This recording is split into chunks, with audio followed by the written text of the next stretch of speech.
Neemias capítulo 4, amados.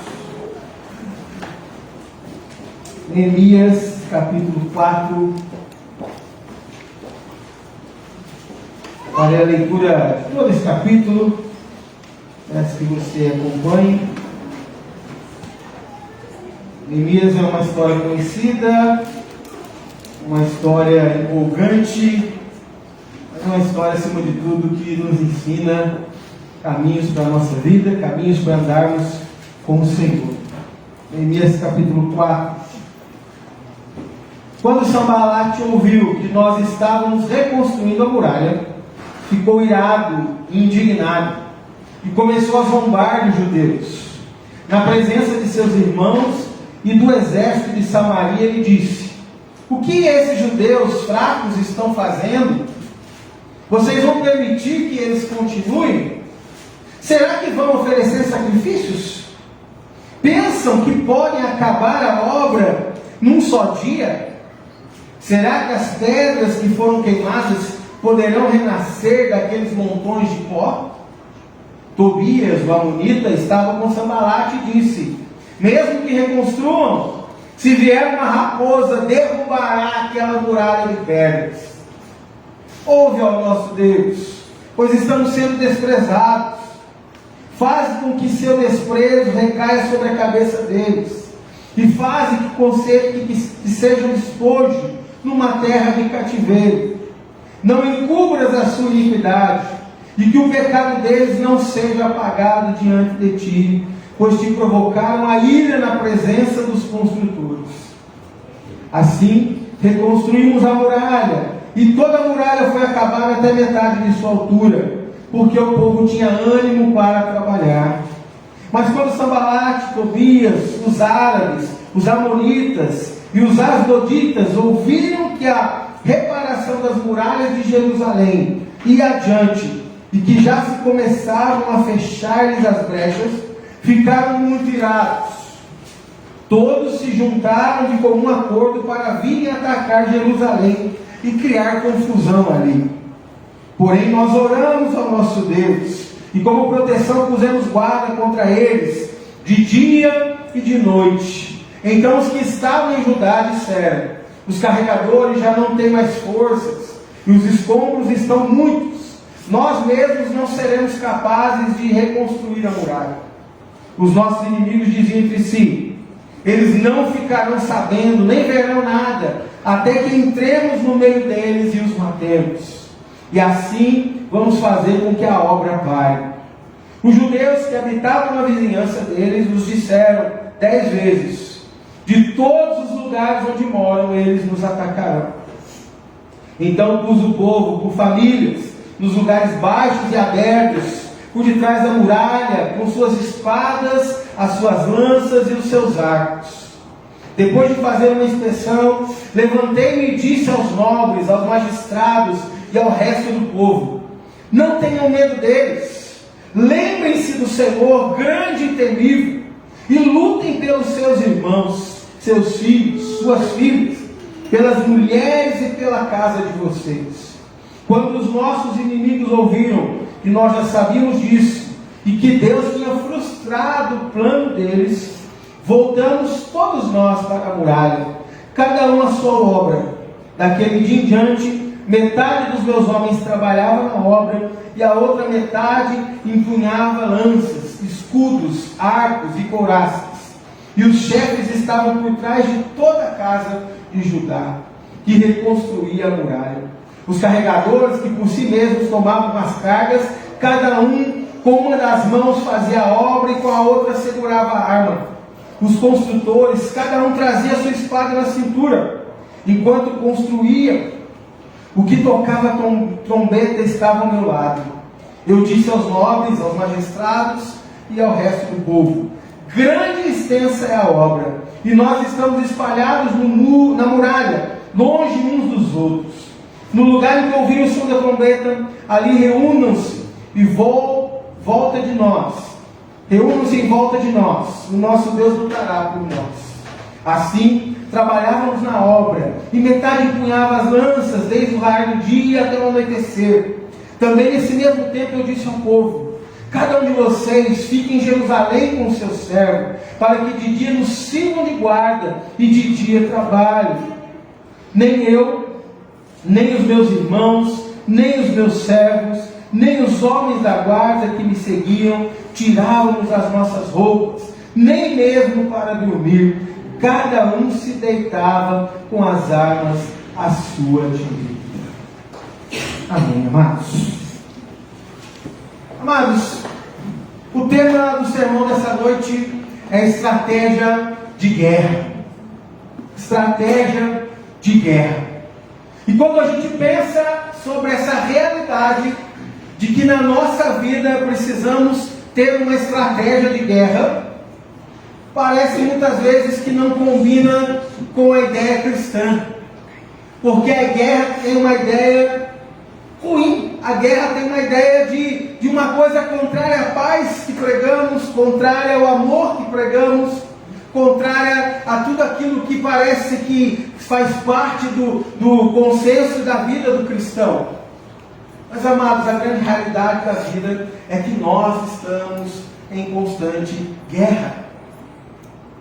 O fato de sermos cristãos, o fato de sermos alcançados pela misericórdia e pela graça de Deus, o fato de sermos alvo do amor transformador de Deus, não nos tira de uma condição de luta, em hipótese alguma. Porque a realidade da nossa vida no mundo caído é uma realidade de luta, de guerra, de batalha.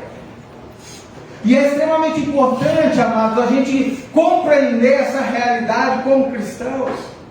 Porque quando fechamos os olhos para a guerra, quando fechamos os olhos para a luta que temos que enfrentar todos os dias, quando nós fechamos os olhos para isso, nós nos tornamos cegos à realidade da vida. E quando vamos para a guerra cegos, quando vamos para a guerra despreparados, quando vamos para uma guerra sem encarar a realidade da existência dela, a certeza é uma só: seremos machucados, feridos, derrotados na nossa jornada, no nosso caminho. Portanto, amados, precisamos ter consciência de que nós vivemos uma batalha.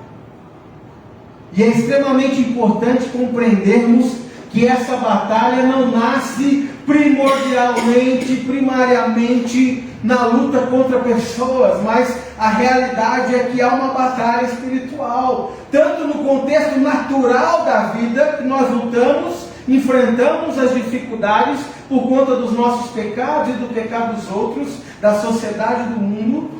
Um contexto natural é um contexto de batalha, mas também o contexto sobrenatural, onde nasce toda a batalha, toda a guerra. Porque há um inimigo das nossas almas que tenta contra nós o tempo todo e quer ver nossa família destruída, quer ver nosso ministério destruído, quer ver nossa igreja destruída, quer ver todo o contexto da nossa vida destruído. Essa é a realidade.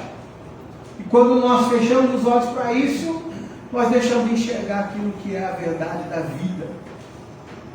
Há uma guerra, há um contexto gigantesco, onde o mal habita e onde o mal vem e tenta contra nós o tempo todo. Essa é a realidade. Quando nós olhamos a história de Neemias, a história em que o povo parte para reconstruir as muralhas de Jerusalém, os muros de Jerusalém, e é extremamente importante a gente enxergar o contexto disso, porque Jerusalém foi destruída por conta do cativeiro, Jerusalém foi destruída pelos inimigos, e uma cidade destruída significava o quê? Na verdade, enfraquecimento de um povo.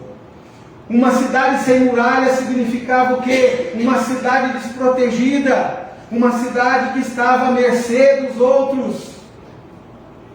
E essa era a realidade de Jerusalém, que foi levado cativo, e sabemos, conhecemos a história, e se não conhecemos, nos voltemos para a Bíblia para conhecê-la, mas o povo de Deus, por desobedecer a Deus, por agir contrário à aliança que Deus fez com ele, o povo foi levado cativo, foi escravizado, e Jerusalém ficou destruída. Mas Deus, na misericórdia dele, permite que o povo retorne, pelo menos parte do povo, e uma das tarefas era reconstruir as muralhas. E reconstruir as muralhas significaria ali guarda, sim, segurança, sim, mas também dignidade. Porque quando as muralhas da nossa vida, amados, estão destruídas, a gente perde a dignidade, a gente perde a direção, o caminho, a proteção. Quando as muralhas da nossa vida estão destruídas, na verdade a gente fica como um povo sem nada, na miséria, na desgraça. E essa era a realidade de Jerusalém naquele contexto. Mas um contexto em que a graça de Deus agia e trazia o povo para reconstruir aquele caminho de bênção para a vida do povo. Mas olha só, amados, esse processo de construção das muralhas não foi um caminho simples, fácil.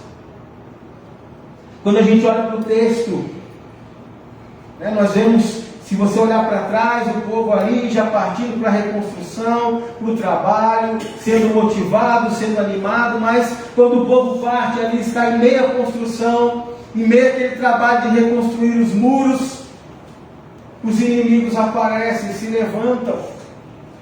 E essa é uma realidade, amados, real daquele povo, mas uma realidade espiritual. Os inimigos sempre vão se levantar. E o texto bíblico fala que os inimigos se levantam, e se levantam não de forma tranquila, mas eles se levantam de forma irada. Porque essa é a realidade. O inimigo, ele se levanta com ódio, com ira, manifestando todo tipo de coisa para tentar derrubar, tentar destruir, tentar atrapalhar o caminho. E a gente vê que os inimigos aqui, ao se levantarem, o verso 1 fala que Sanbalate ficou irado, indignado e começou a zombar do povo, a ponto de chegar para o povo e dizer no verso 2, o que esses judeus fracos estão fazendo? Eles acham que vão construir uma muralha de um dia para o outro. E não só satisfeito com a indignidade dele, com a ira dele, ainda ele se dirigia aos outros e dizia: vocês vão permitir que eles continuem fazendo isso? E junto dele o outro, Tobias, o amonita, levanta e diz: olha, mesmo que eles reconstruam, se vier uma raposa, derrubará aquela muralha de pedras. Ou seja, o inimigo se levantando para confundir, para desanimar, para atrapalhar, para tirar a direção, o foco e o ânimo do coração do povo de Deus. Essa é a realidade. E não é uma realidade diferente da nossa vida. Porque o inimigo das nossas almas, amados, sempre quer desanimar a gente, atrapalhar a gente, confundir a gente, tirar o foco do nosso coração. Essa é a realidade. E quando eu falo inimigo das nossas almas, com todas as artimanhas que ele tem, com todas as estratégias que ele tem, ele usa o mundo, ele usa a história, ele usa as pessoas para entrarem no nosso caminho, com conselhos baratos, com direção barata, com visões erradas para atrapalhar a nossa direção, o nosso mundo, o nosso foco de caminhar com Deus e debaixo da graça de Deus. E é por isso, amados, que muitas vezes a família ela é bagunçada. Muitas vezes a nossa relação igreja, a nossa relação com Deus é bagunçada. Nossa vida na sociedade se torna uma vida dificílima. Por quê? Porque muitas vezes o mal de fato está imperando entre nós e trabalhando para que a gente fracasse, trabalhando para que a gente se perca, trabalhando para que a gente seja destruído, trabalhando para que a moral, para que o nosso coração seja rebaixado a nada. E essa é uma realidade da vida. Porque quando a gente perde a esperança, quando a gente perde a alegria, a gente perde tudo. Porque um coração sem esperança, sem a alegria do Senhor, não consegue encontrar vontade em nada. Essa é a realidade da vida, amados. E quando a gente olha para esse texto, a gente precisa compreender que o inimigo ele é astuto, Ele é manhoso, ele é cheio de artimanhas, ele é cheio de enganação, e a gente vê desde o Éden isso, a serpente enganando, é a realidade da vida. E a palavra de Deus fala que nós temos que tomar cuidado, né, com os 3 grandes inimigos da nossa vida, que é o diabo, que é o mundo com a sua visão errada das coisas e da vida, e é o nosso próprio coração, a nossa carne. Tudo isso se levanta contra nós. E se na nossa vida a estratégia não for de guerra, de batalha, nós seremos consumidos por ela. Essa é a realidade. Porque esse inimigo é cheio de artimanhas, né? O texto bíblico fala que ele zomba, que ele vem atrapalhar o caminho, que ele vem desanimar, né? E ele fala no verso 11, olha só, eles não ficarão sabendo, nem verão nada, até que entremos no meio deles e os matemos. A estratégia, o inimigo tem estratégia, amados. Não ache que a sua vida está solta e o inimigo não está dando bola para você, para o seu casamento, para os seus filhos, para a igreja, para a sua vida profissional. Não ache que o inimigo está com os olhos vendados e deixando você viver a sua vida do jeito que você quer, com tranquilidade. Não. A palavra de Deus fala que o ladrão vem para matar, roubar e destruir. Essa é uma realidade cristã que envolve o contexto natural, mas também o sobrenatural. E isso precisa ser encarado por nós. Às vezes a gente fica vivendo a vida num contexto de fracasso, de destruição, sem encarar a realidade da luta, porque nós descremos de que existem forças para atrapalhar o nosso caminho, a nossa jornada, a nossa vida. Quando a gente olha para essa história, inimigo se levantando contra o povo, não é diferente em nenhum outro contexto da história. Porque os inimigos sempre vão se levantar para atrapalhar, para destruir. E Jesus, quando esteve entre nós, ensinou os discípulos, e foi registrado nas Escrituras para que chegasse até nós as palavras dele, que dizia que o mundo ia odiar a gente. O mundo iria odiar os filhos de Deus, os cristãos. Por quê? Porque o mundo odeia Jesus. E essa é uma realidade da batalha. E a luta é tão complexa porque muitas vezes o inimigo se levanta dentro de casa, dentro da igreja, num ambiente de trabalho, para atrapalhar o nosso caminho, para desanimar a nossa jornada e para colocar a gente numa condição de fracasso e de desistência. E talvez a sua vida esteja assim, talvez seu casamento esteja assim, talvez sua vida profissional esteja assim, talvez a sua relação com a igreja e com Deus esteja assim, fracassada, desanimada, destruída. Mas eu queria chamar você a olhar para esse texto nessa noite, numa imagem daquilo que Deus pode fazer na sua vida.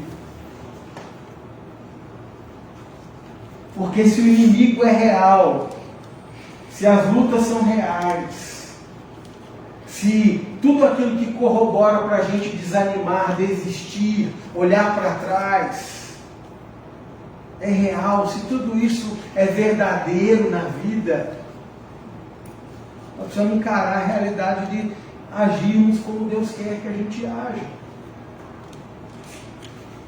E quando eu olho para essa história de Neemias, esse texto aqui, há uma estratégia de defesa, uma estratégia de guerra.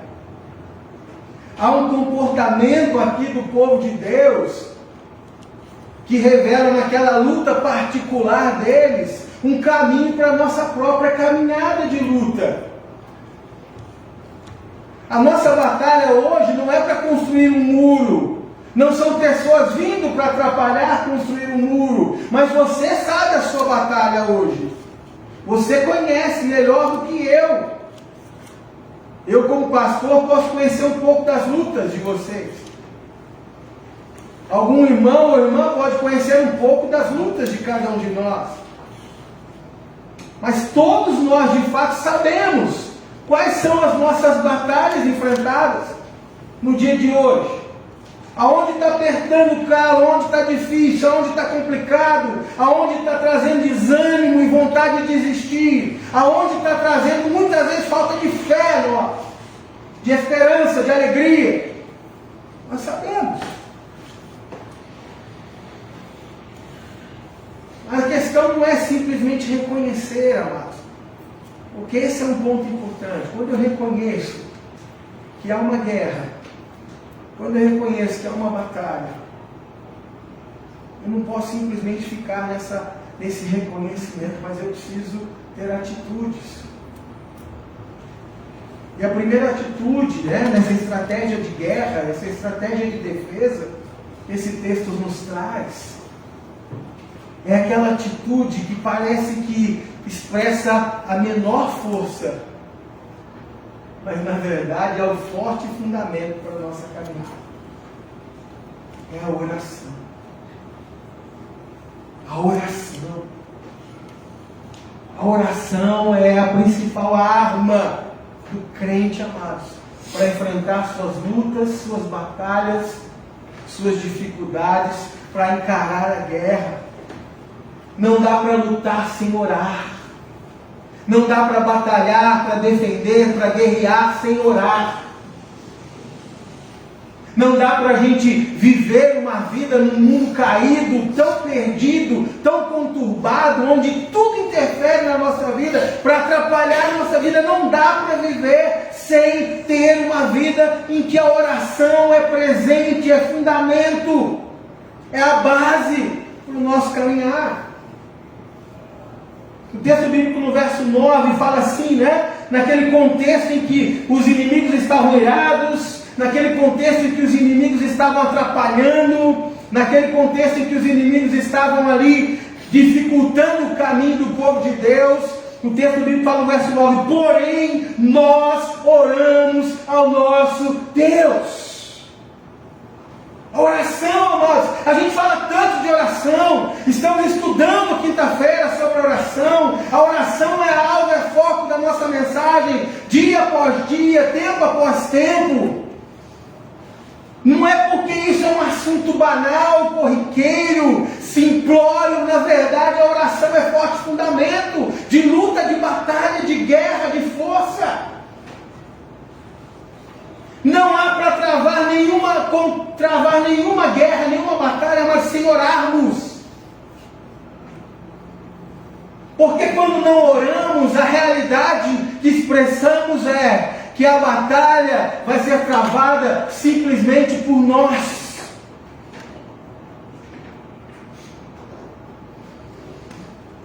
E é muito interessante, eu gosto daquele salmo que eu falo, que é o Salmo da Família, Salmo 127, que fala, se o Senhor não edificar a casa, em vão trabalhos que edificam, se o Senhor não guardar a cidade, em vão vigia o sentinela. Olha como isso é importante compreendermos, amados.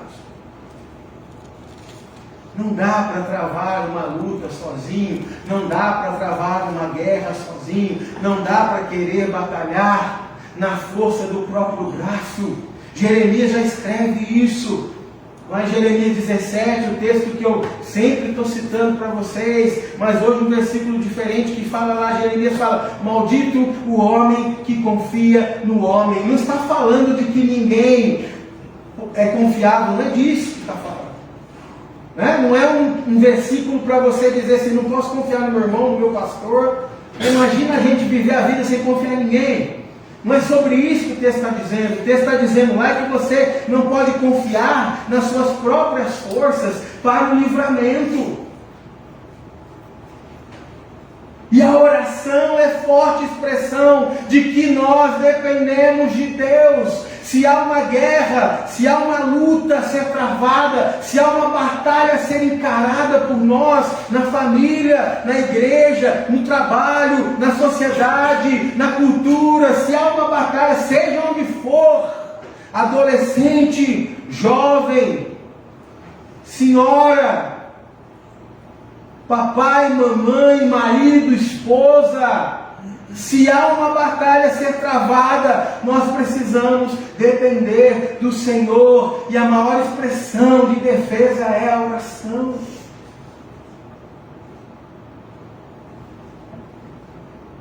E se nós não nos dedicarmos à oração, se nós não tivermos um coração que constantemente seja quebrantado e depositado aos pés do Senhor, nós não vamos conseguir vencer as batalhas.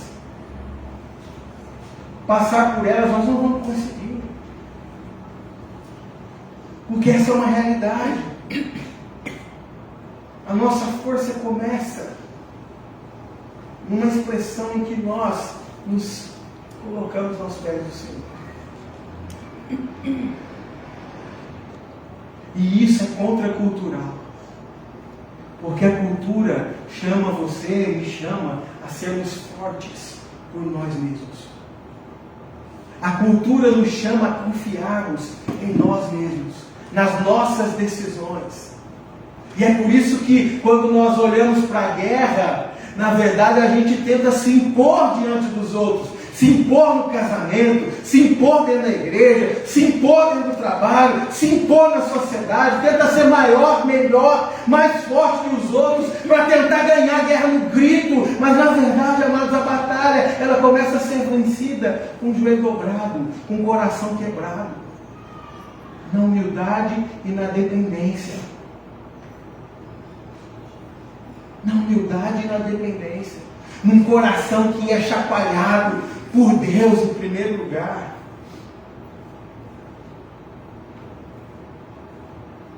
Por isso, ao olhar para esse texto, eu queria que você olhasse para a sua vida. Porque as Escrituras estão aqui diante de nós, não como um livro qualquer para ser lido em qualquer momento, não como uma história a mais da vida que possa ser cativante, bonita, mas para ser algo que molda o nosso jeito de ser, o nosso jeito de viver, nosso jeito de pensar, nosso jeito de existir no mundo. A palavra de Deus está aqui para isso. E quando olhamos para essa história, me chama muita atenção que em meio à guerra, o coração do povo de Deus é levado a buscar o Senhor. E é tão interessante, amado, se eu voltar para trás um pouquinho nos versos, né?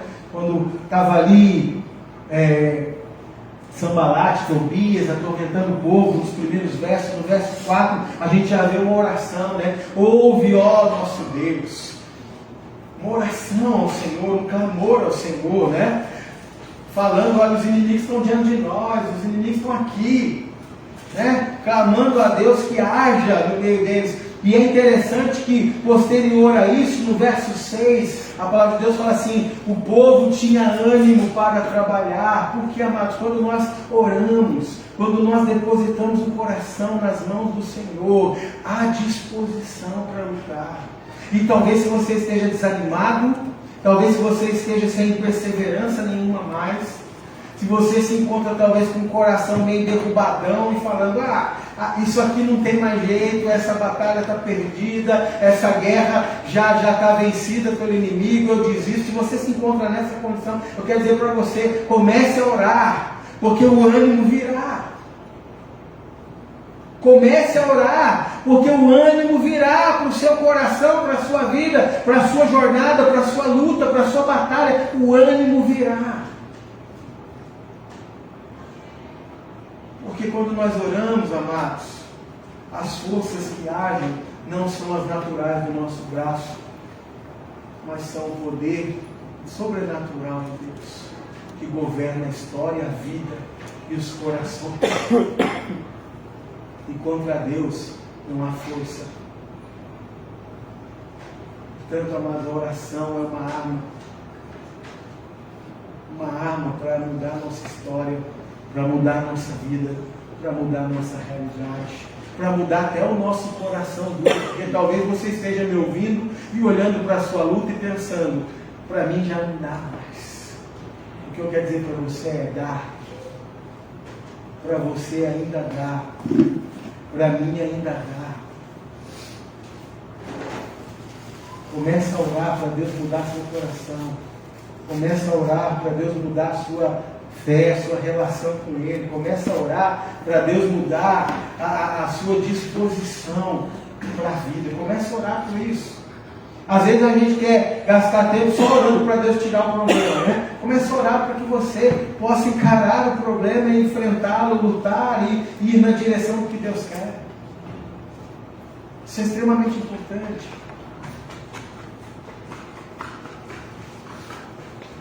Se há uma mudança na nossa vida que é real, que traz resultados para o nosso coração, e entenda resultados para o nosso coração, não significa mudar aquilo que você quer que mude, mas resultados para o nosso coração é Deus mudar aquilo que Deus quer mudar na nossa vida. Então, se você quer resultados para o seu coração, você quer que Deus mude aquilo que precisa ser mudado, comece orando. E eu falo isso não como um caminho fácil, amados. Tenho insistido nisso, estamos estudando sobre oração às quintas-feiras, partindo para o final já desse estudo, mas uma coisa que é real, amados, né? Uma coisa que é real, orar não é tão fácil. Apesar da oração estar presente na vida da igreja, orar não é um caminho fácil.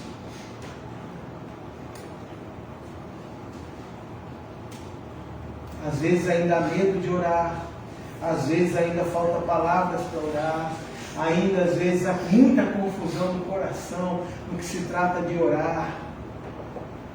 E às vezes a oração é só um escape de um coração perdido, onde na verdade libertar-se do problema é a única razão da oração. O próprio Deus é esquecido no meio dela. Portanto, a oração, amados, dá base, forte fundamento para a nossa vida, para o nosso caminhar, para a nossa guerra, para a nossa batalha diária. Mas há um segundo ponto nessa estratégia de guerra, amados.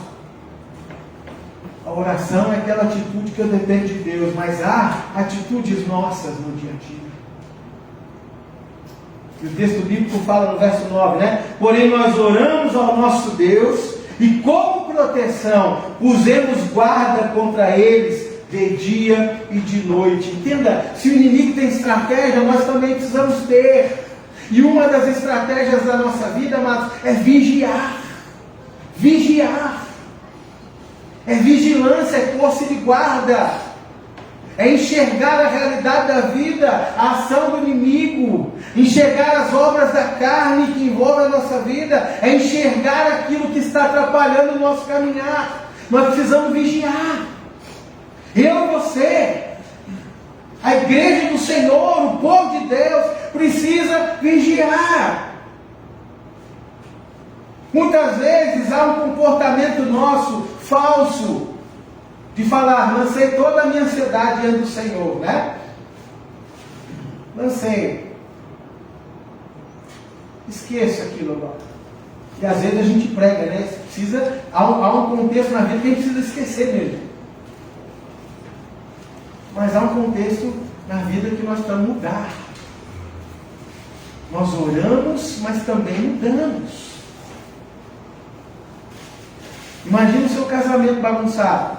Você ora, Deus conserta, Deus corrige, Deus transforma, mas você não toma nenhuma atitude para mudar. Você não se volta para as Escrituras, você não olha para a palavra de Deus, você não é tratado por Deus naquilo que você tem que ser como esposa, você tem que ser como marido, que você tem que ser como pai, como filho na relação pais e filhos, como mãe. Nós precisamos aprender a olhar para aquilo que Deus quer.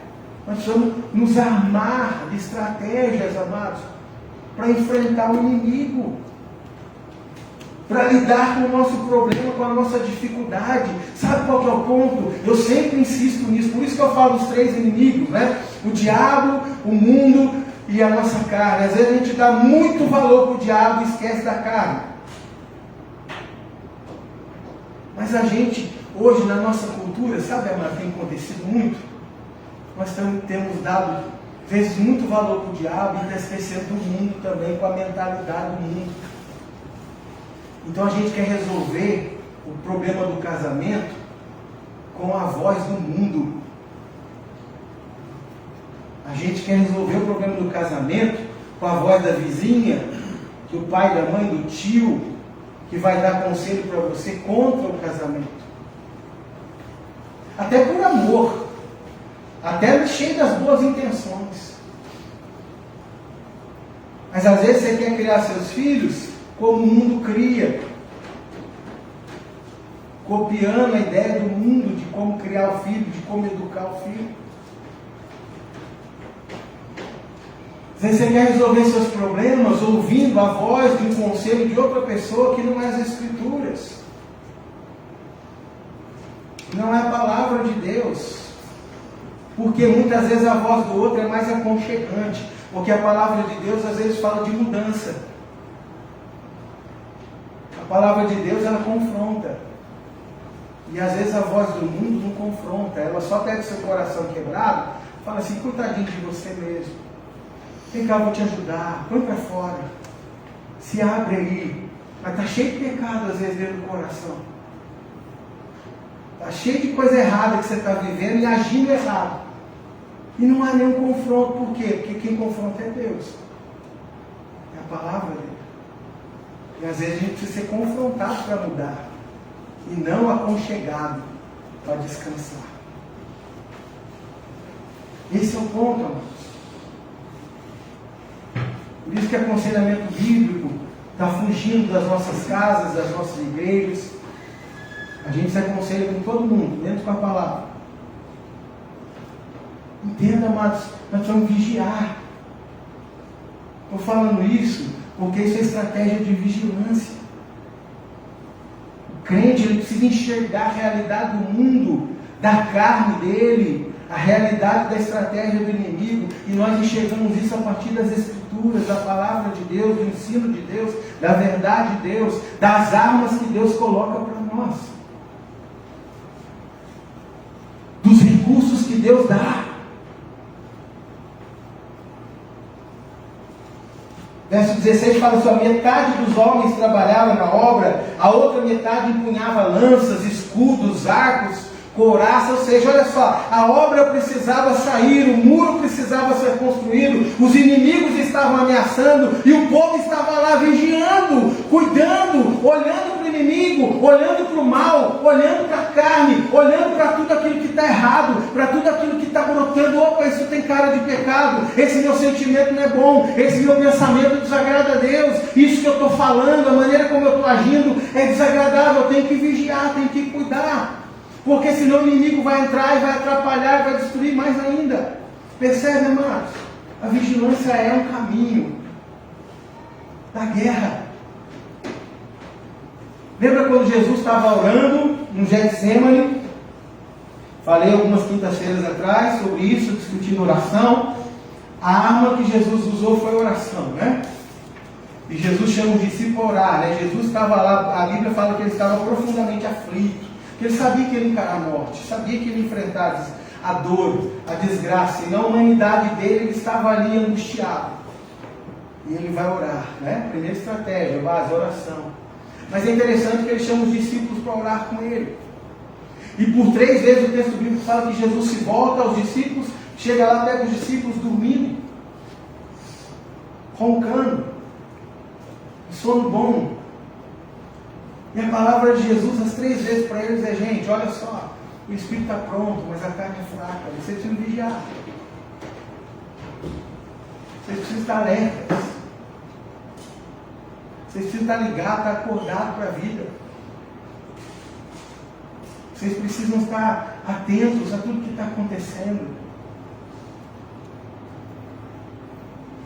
Se há um problema na igreja, a gente precisa estar alerta para a gente tratar. Se há um problema no casamento, precisa estar alerta para tratar. O que não é de Deus aqui? O que está acontecendo que não é do Senhor? Quais palavras estão sendo ditas? Se há um problema no seu trabalho, no seu relacionamento com os companheiros, com o seu chefe, com o seu subordinado, o que está acontecendo nessa relação? Precisa estar alerta, está atento. Está ligado, amados, porque olha só, o crente que não vigia, o reflexo dele é dormir. E imagina você dormir em meia guerra. A imagem da guerra que a gente vê, mas é dormir quase nada. Você vê os filmes aí que retratam as guerras. É claro que são ficções, mas trazem um pouco de história, um pouco de verdade algumas vezes. Mas é só se olhar o contexto de guerra, não é um contexto de dormir. Bomba caindo, tanques vindo na sua direção, os dardos inflamáveis do inimigo atacando e você dormindo e eu dormindo, a igreja dormindo. Qual será o resultado disso? Então, amado, por isso tem que ter estratégia de guerra. Você não pode lutar sozinho, tem que orar. Mas você não pode travar a batalha também sem estratégia nenhuma. E não há estratégia para o cristão que não seja aquela da direção de Deus.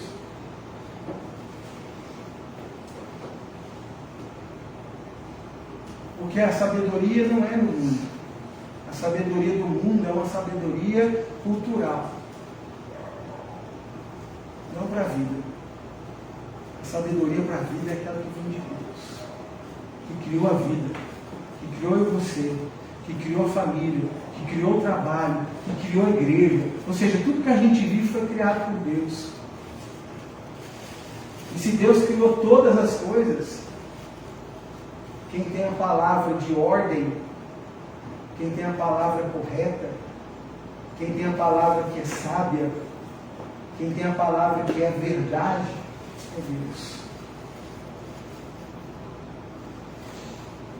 Mas a realidade é que tem sido um povo que dorme. Porque se fecha para Deus e se abre para um monte de outras coisas. Porque prefere o mais fácil do que ele ser tratado por Deus. Entenda uma coisa, amados. Jesus passou pela via dolorosa. O caminho do crente não é um caminho diferente. Não dá para querer ser crente sem enfrentar a dor, a batalha, a luta, a guerra. Não dá.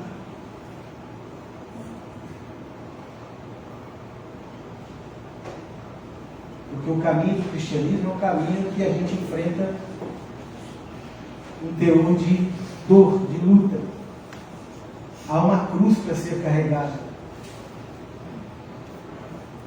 Mas junto com essa cruz há muita dádiva, há muita bênção. E junto com essa cruz nós encontramos, de fato, direção para a nossa vida, paz e alegria para o coração. Mas precisa de estratégia. Como é que você está lutando a sua guerra? Ou as suas guerras? Que estratégia você está usando?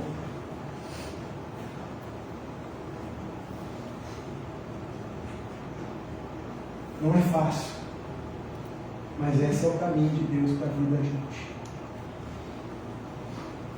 Que é o caminho de bênção. Então, o povo pressionado, o povo apertado, o povo sendo ameaçado, mas ali, uma mão empunhava as ferramentas, na outra mão empunhava as armas para encarar a luta. É o povo que vigia. Eu e você precisamos vigiar. Vigia o seu casamento, vigia o seu relacionamento familiar, vigia o seu relacionamento dentro da igreja, vigia o caminhar da igreja, vigia o seu viver dentro do trabalho, o seu caminhar na sociedade, vigia em todo o contexto. Olha se Deus está ali presente. Olha se a direção que está na sua vida é de Deus. Olha se as armas que você está empunhando são armas do Senhor. Ou se você está lidando com as forças do mundo. Entenda isso. E trabalhe isso fortemente. Mas há uma outra lição que gostaria de olhar para esse texto. Dentro dessa estratégia de guerra. Oração, vigilância, mas também ajuda mútua. Sabe o que é interessante? A gente olha para esse texto, é um reflexo da vida do povo de Deus, um reflexo da igreja do Senhor. Na vida ninguém fica sozinho. Na vida não é um caminhar sozinho. Deus, desde a criação, ao criar o homem, olha para o homem e fala, não é bom que ele esteja só. Ali Deus cria a família, Deus cria o casamento, quando Ele cria a mulher, Deus cria tudo isso, mas acima de tudo Deus cria uma necessidade na nossa vida, de caminhar com os outros. Nós não estamos sozinhos em nenhum contexto, amados. Citei há pouco o próprio Jesus, na sua dor, chama os discípulos para orar com Ele. Nós não podemos querer caminhar sozinhos.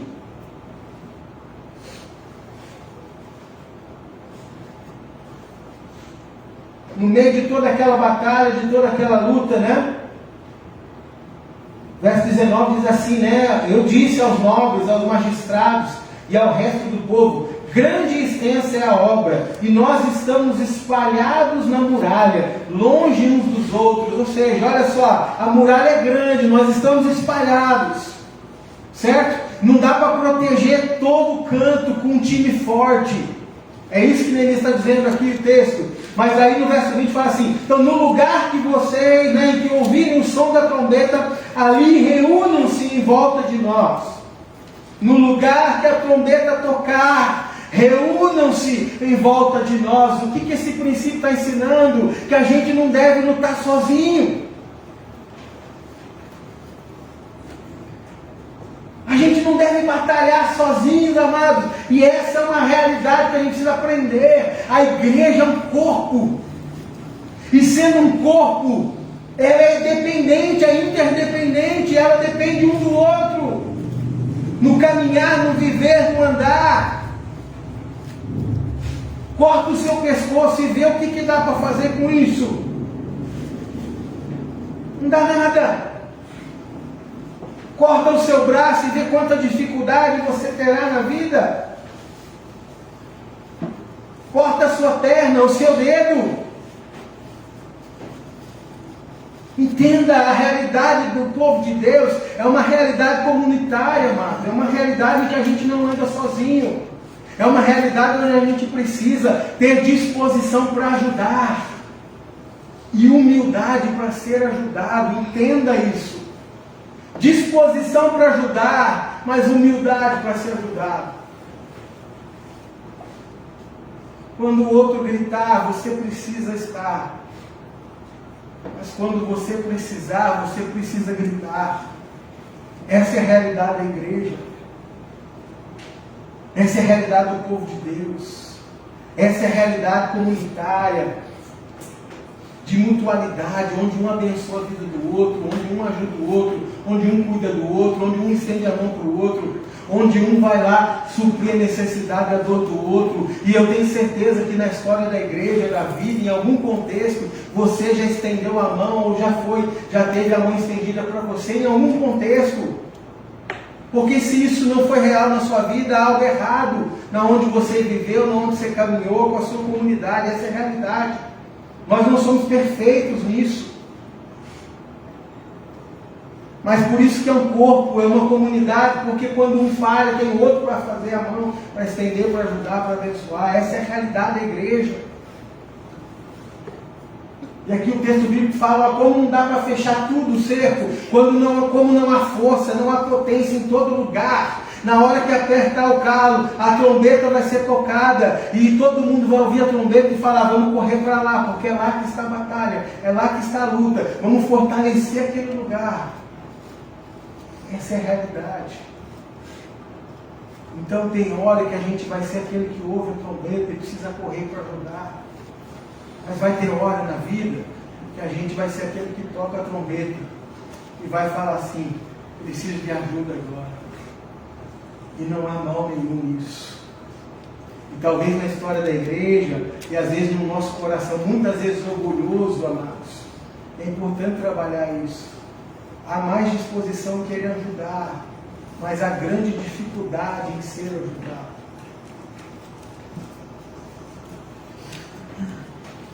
Porque às vezes nós passamos ou temos a ideia errada da igreja. Nós temos a ideia da igreja como uma comunidade de super-heróis. em que você não pode ser fraco no meio de um povo forte. E amados, quando vocês me ouvirem como pastor, vocês vão ouvir dizer isso. A igreja é uma comunidade de miseráveis, não tem super-herói nenhum. Só tem gente perdida, fraca, que carece da misericórdia e da graça de Deus, do cuidado e do amor de Deus e da igreja presente na vida, porque assim Deus instituiu para a gente caminhar, para a gente viver.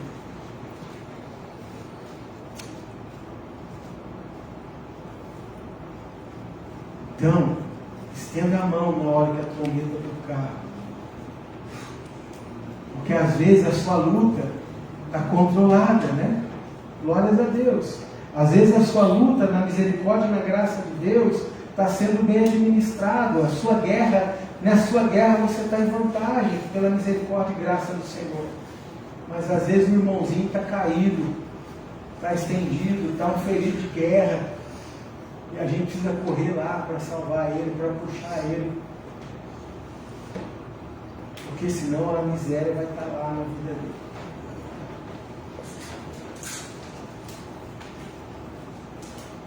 Só que na história da igreja também, na minha caminhada como cristão, eu já vi muita gente, quando alguém estende a mão, não pega na mão.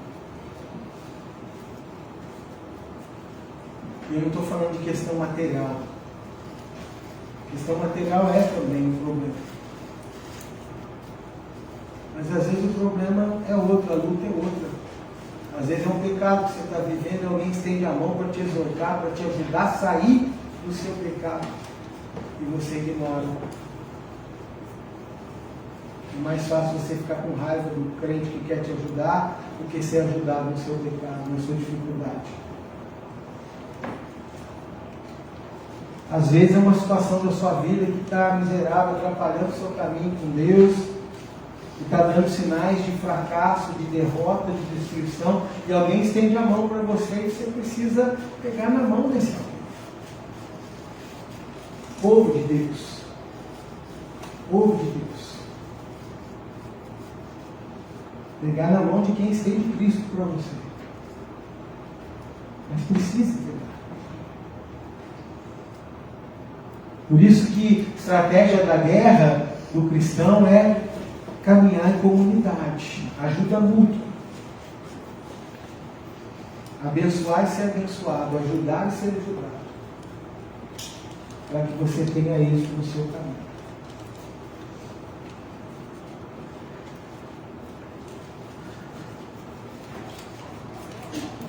Mas por último eu queria dizer que tudo isso que eu disse hoje é importante. Mas nada disso que eu disse hoje vai ter valor se eu não confiar em Deus. Se eu não confiar em Deus. Eu posso orar e não confiar em Deus. Eu posso ler a palavra de Deus e não confiar em Deus. Eu posso ser ajudado por alguém e não confiar em Deus. Mas eu preciso confiar. No verso 20 fala, né? No lugar que ouvir o som da trombeta, ali reúnam-se em volta de nós.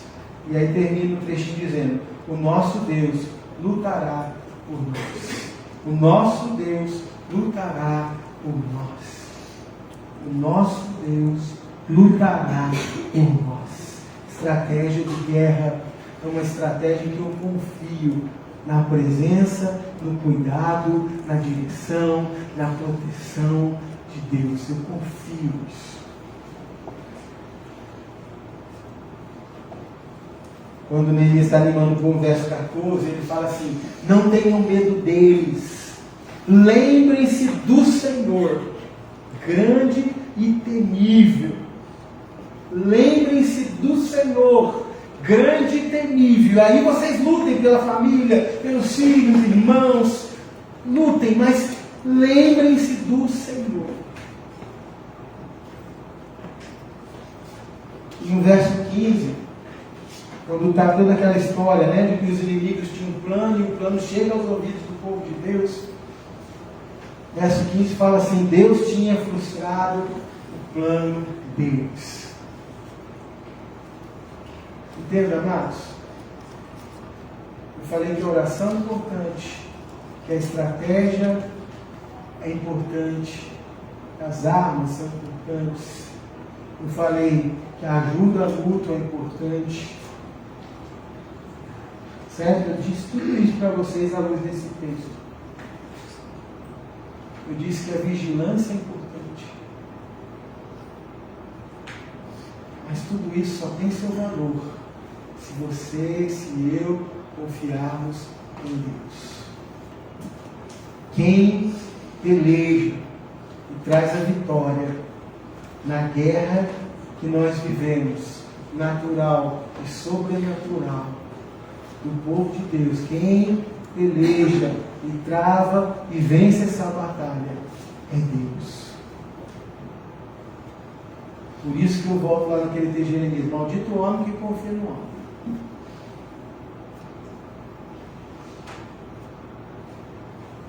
Mas bendito o homem que confia em Deus. Porque a nossa força vem do Senhor. Então, o meu convite para você, no final desse sermão, é olhar para a sua guerra. Você tem uma guerra hoje. Eu conheço alguns corações aqui. Eu sei que há batalhas sendo travadas. Pode ser no contexto do casamento, no contexto financeiro, no contexto dos relacionamentos familiares, pode ser no contexto do próprio relacionamento com a igreja, pode ser até no contexto das tentações, do pecado. Há problemas, há lutas, há guerras travadas aqui. Eu queria que você olhasse para a sua guerra. Mas olhasse para a sua guerra, enxergando essa realidade. Como você vai lutar? Porque nesse exato momento, não importa como você lutou até aqui. A questão é como você vai lutar a partir de agora. Porque talvez você tenha perdido algumas batalhas. Talvez o inimigo tenha avançado alguns postos na sua vida, tenha invadido algumas coisas já. Talvez ele tenha ocupado alguns lugares no seu coração, na sua vida, na sua história já. Mas a guerra não foi vencida ainda. E há uma coisa na palavra de Deus que é a maior segurança do nosso coração, da nossa confiança. O inimigo das nossas almas já está derrotado. Apesar dele estar agindo nesse mundo, a liberdade que Deus deu ainda para ele,